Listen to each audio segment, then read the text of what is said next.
Alors que les inquiétudes sont croissantes, l'Organisation mondiale de la santé rassemble des données pour créer un tableau exhaustif de la croissance de l'hépatite chez les jeunes enfants. Jusqu'à présent, au moins 169 cas d'hépatite aiguë ont été signalés dans 11 pays d'Europe et aux États-Unis chez des enfants âgés de 1 mois à 16 ans. 17 enfants, soit 10% des cas signalés, ont dû subir une transplantation du foie et un décès a été signalé.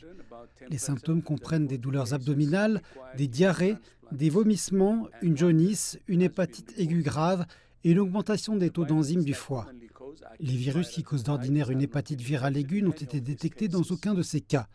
L'adénovirus a été détecté dans au moins 74 cas et c'est celle-ci et d'autres hypothèses qu'ils ont actuellement étudiées.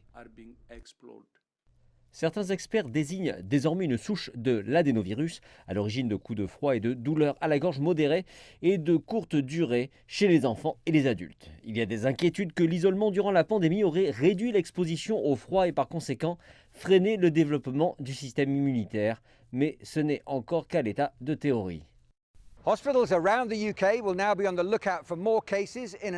Les hôpitaux au Royaume-Uni sont désormais en veille en cas de nouveaux cas afin de clarifier toute explication quant à la hausse apparente des cas d'hépatite chez les enfants. Mais même si l'OMS a fait connaître ses premiers résultats, le Canada, Israël et le Japon signalent également des cas qu'ils pensent être connectés. Nombre de ces enfants sont testés négatifs à tout adénovirus. Il apparaît qu'aucun des virus courants qui causent l'hépatite aiguë, c'est-à-dire l'hépatite A, l'hépatite B, l'hépatite C et l'hépatite E, n'ont été détectés dans aucun des cas. Et de façon similaire, aucune des bactéries ou microbes courants qui provoquent des problèmes gastriques et des gastro-entérites chez les enfants n'a été détectée. De plus, d'après les questionnaires administrés dans les différents pays, il ne semble pas y avoir de lien clair avec un aliment particulier ou une exposition commune, comme un médicament ou un voyage.